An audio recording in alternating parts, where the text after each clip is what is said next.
ಪ್ರಿಯ ಸ್ನೇಹಿತರೆ, ನಾನು ನಿಮ್ಮ ಚಮನ್.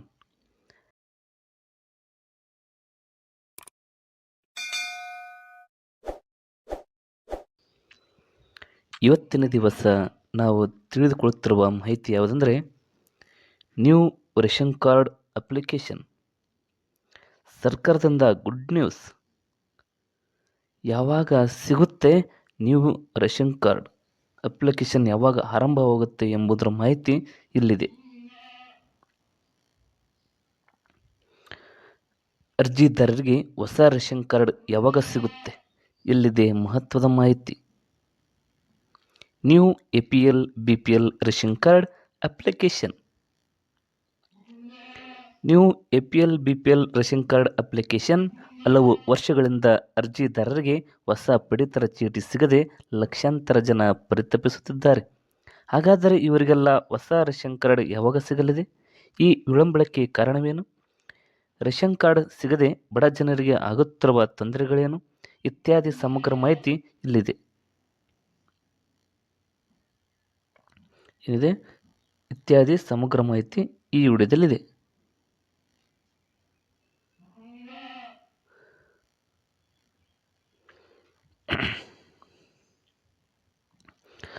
ಹೊಸ ಪಡಿತರ ಚೀಟಿಗಾಗಿ ಕುಕ್ಕರ್ ಗಾಳಿಯಲ್ಲಿ ಕೂತು ಕಾಯುತ್ತಿರುವವರ ಸಂಖ್ಯೆ ದಿನೇ ದಿನೇ ಹೆಚ್ಚುತ್ತಿದೆ.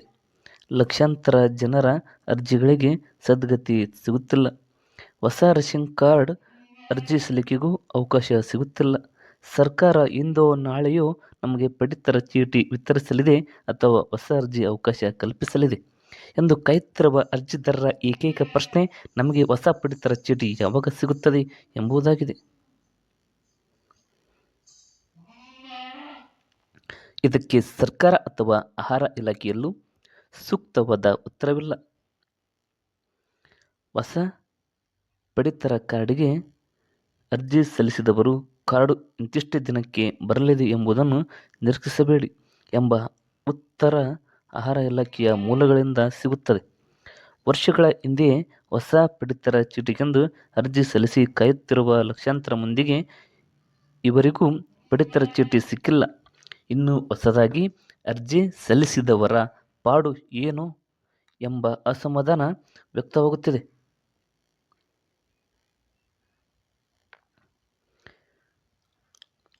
ಈಚೆಗೆ ಕಳೆದ ಏಪ್ರಿಲ್ 1ರಿಂದ ಹೊಸ ಪಡಿತರ ಚೀಟಿಗೆ ಅರ್ಜಿ ಪ್ರಕ್ರಿಯೆ ಗಮನಿಸಿ. ಏಪ್ರಿಲ್ 1ರಿಂದ ಅರ್ಜಿ ಪ್ರಕ್ರಿಯೆ ಹಾಗೂ ಬಾಕಿ ಉಳಿದ ಅರ್ಜಿ ವಿಲೇವಾರಿ ಪ್ರಕ್ರಿಯೆಗೆ ಚಾಲನೆ ನೀಡುವುದಾಗಿ ಆಹಾರ ಸಚಿವ KH ಮುನಿಯಪ್ಪ ಸ್ನೇಹಿತರೆ, KH ಮುನಿಯಪ್ಪ ಅವರು ಅಧಿಕೃತ ಭರವಸೆ ನೀಡಿದ್ರು. ಅಷ್ಟರಲ್ಲಿ ಲೋಕಸಭೆ ಚುನಾವಣೆ ಘೋಷಣೆಯಾಗಿ ಬೆನ್ನಲ್ಲೇ ನೀತಿ ಸಂಹಿತೆ ಜಾರಿಯಾಗಿದ್ದರಿಂದ ಹೊಸ ರೇಷನ್ ಕಾರ್ಡ್ ಅರ್ಜಿ ಸಲ್ಲಿಕೆ ಹಾಗೂ ಈಗಾಗಲೇ ಅರ್ಜಿ ಸಲ್ಲಿಸಿ ಬಾಕಿ ಉಳಿದಿರುವ ಪಡಿತರ ಚೀಟಿ ವಿತರಣೆಯನ್ನು ಮುಂದೂಡಲಾಗಿತ್ತು.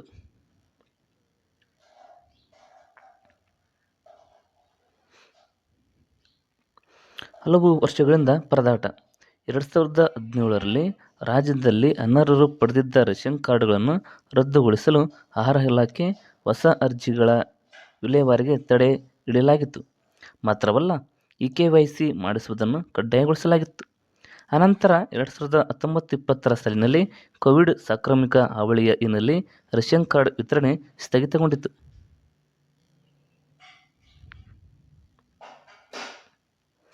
2021ರ ಸೆಪ್ಟೆಂಬರ್ ವೇಳೆಗೆ ಕೊರೋನಾ ಸೋಂಕು ಇಳಿಕೆಯಾದ ತಕ್ಷಣ ಹೊಸ ರೇಷನ್ ಕಾರ್ಡ್ ವಿತರಣೆ ಅರ್ಜಿ ಸಲ್ಲಿಸಲು ಆಹಾರ ಇಲಾಖೆ ಅವಕಾಶ ನೀಡಿತು.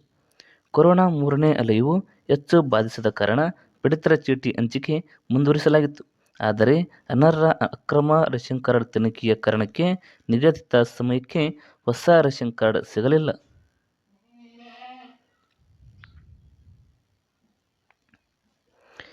ಹೀಗೆ ಒಂದು ವರ್ಷದ ಹಿಂದೆ ರಾಜ್ಯ ವಿಧಾನಸಭೆ ಚುನಾವಣೆ ಘೋಷಣೆಯಾಗಿ ನೀತಿ ಸಂಹಿತೆ ಜಾರಿಯಾದಾಗಲೂ ರೇಷನ್ ಕಾರ್ಡ್ ವಿಲೇವಾರಿ ಮತ್ತು ಅರ್ಜಿ ಸಲ್ಲಿಕೆ ಪ್ರಕ್ರಿಯೆ ಸ್ಥಗಿತಗೊಂಡಿತ್ತು. ಈಚೆಗೆ ಲೋಕಸಭಾ ಚುನಾವಣೆ ನೀತಿ ಸಂಹಿತೆಯ ಕಾರಣಕ್ಕೆ ಹೊಸ ರೇಷನ್ ಕಾರ್ಡ್ ಅರ್ಜಿ ಹಾಕಲು ತಾತ್ಕಾಲಿಕವಾಗಿ ತಡೆ ಹಿಡಿಯಲಾಗಿದೆ. ಹೀಗೆ ಹಲವು ಫಲಾನುಭವಿಗಳು ವರ್ಷಗಳಿಂದ ಪಡಿತರ ಚೀಟಿ ಸಿಗದೆ, ಜೊತೆಗೆ ಪಡಿತರ ಆಹಾರ ಧಾನ್ಯವೂ ಸಿಗದೆ ಪರಿತಪಿಸುತ್ತಿದ್ದಾರೆ.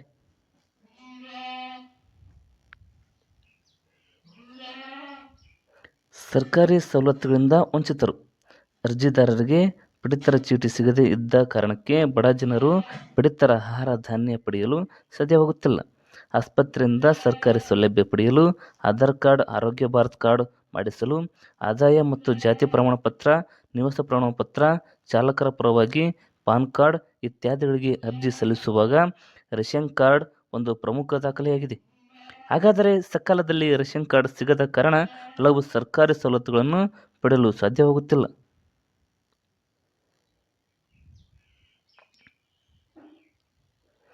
ರಾಜ್ಯದಾದ್ಯಂತ ಆರ್ಥಿಕ ಬಲವುಳ್ಳ ಅನರ್ಹರು ಕ್ರಮವಾಗಿ ಹೊಂದಿದ್ದ 3,30,24 ಪಡಿತರ ಕಾರ್ಡ್ಗಳನ್ನು ಈ ಹಿಂದೆ ಆಹಾರ ಇಲಾಖೆ ರದ್ದು ಮಾಡಿದೆ. ಈ ಕಾರಣ ಯಥಾಪ್ರಕಾರ ಮುಂದುವರೆದಿದ್ದು, ಅಕ್ರಮ ಪಡಿತರ ಕಾರ್ಡ್ದಾರಗಳನ್ನು ಪತ್ತೆ ಹಚ್ಚಲು ಆಹಾರ ಇಲಾಖೆ ತೊಡಗಿಸಿಕೊಂಡಿದ್ದು, ಹೊಸ ಕಾರ್ಡ್ ನೀಡುವಲ್ಲಿ ವಿಳಂಬ ಮಾಡಲಾಗುತ್ತಿದೆ ಎಂಬ ಮಾಹಿತಿ ಇದೆ.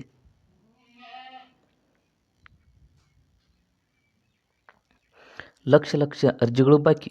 ರಾಜ್ಯದಲ್ಲಿ ಹೊಸ ರೇಷನ್ ಕಾರ್ಡ್ ಕೋರಿ 2,95,986 ಅರ್ಜಿಗಳು ಸಲ್ಲಿಕೆಯಾಗಿದ್ದು, ಇವೆಲ್ಲವೂ ಬಾಕಿ ಉಳಿದಿವೆ. ಸರ್ಕಾರ ಅನುಮತಿ ಕೊಟ್ಟರೆ ಅನರ್ಹ ಪತ್ತೆ ಮೊದಲು, ಪಡಿತರ ಚೀಟಿ ವಿತರಣೆ ಅನಂತರ ಎಂಬ ಸೂತ್ರ ಅಳವಡಿಸಿಕೊಂಡು ಆಹಾರ ಇಲಾಖೆಯು ಅರ್ಜಿ ವಿಲೇವಾರಿ ಮಾಡಲಿದೆ.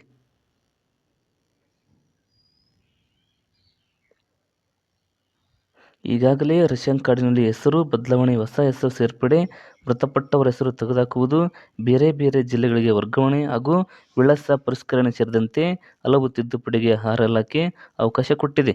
ಈಚೆಗೆ ಅದು ಕೂಡ ಸ್ಥಗಿತಗೊಂಡಿದ್ದು, ಜೂನ್ 6ರ ನಂತರ ನೀತಿ ಸಂಹಿತೆ ತೆರವುಗೊಂಡ ಬಳಿಕ ಎಲ್ಲವೂ ಮತ್ತೆ ಶುರುವಾಗಲಿದೆ ಎಂದು ಹೇಳಲಾಗುತ್ತದೆ. ಜೂನ್ 6.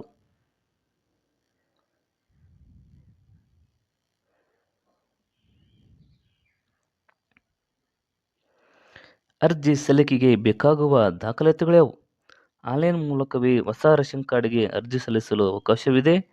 ಹೊಸದಾಗಿ ಎಪಿಎಲ್ ಅಥವಾ ಬಿಪಿಎಲ್ ಕಾರ್ಡ್ ಪಡೆದುಕೊಳ್ಳಲು ಈ ಕೆಳಗಿನ ದಾಖಲಾತಿಗಳು ಬೇಕು.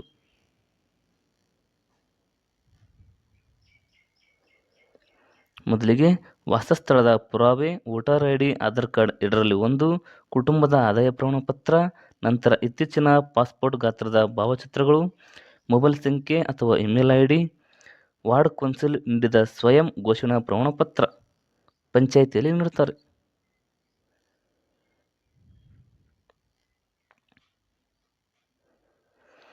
ಅರ್ಜಿ ಎಲ್ಲಿ ಸಲ್ಲಿಸಬೇಕು? ಲೋಕಸಭೆ ಚುನಾವಣೆ ಫಲಿತಾಂಶ ಪ್ರಕಟವಾದ ಬಳಿಕ ಬರಲಿರುವ ಜೂನ್ 6ರಿಂದ ಅನಂತರ ಹೊಸ ಪಡಿತರ ಚೀಟಿ ಅರ್ಜಿ ಸಲ್ಲಿಕೆಗೆ ಅವಕಾಶ ಕಲ್ಪಿಸುವ ಸಂಭವ ಹೆಚ್ಚಿದೆ. ಸಂಬಂಧಿಸಿದ ಸಮಸ್ತ ದಾಖಲಾತಿಗಳ ಜೊತೆಗೆ www.ahara.carinic.in ಜಾಲತಾಣದ ಮೂಲಕ ಹೊಸ ಪಡಿತರ ಚೀಟಿಗಾಗಿ ಅರ್ಜಿ ಸಲ್ಲಿಸಬಹುದಾಗಿದೆ. ಸ್ವಯಂ ಅರ್ಜಿ ಸಲ್ಲಿಕೆ ಬಗ್ಗೆ ಗೊತ್ತಿಲ್ಲದವರು ಬಯೋಮೆಟ್ರಿಕ್ ಸೌಲಭ್ಯವಿರುವ ನಿಮ್ಮೂರಿನ ಗ್ರಾಮ ಒನ್ ಕೇಂದ್ರ, ನಗರ ಪಟ್ಟಣ ಪ್ರದೇಶಗಳವಾದರೆ Karnataka one, Bengaluru one cyber ಕೇಂದ್ರಗಳಿಗೆ ಭೇಟಿ ನೀಡಿ ದಾಖಲಾತಿಯೊಂದಿಗೆ ಅರ್ಜಿ ಸಲ್ಲಿಸಬಹುದು. Thank you for watching.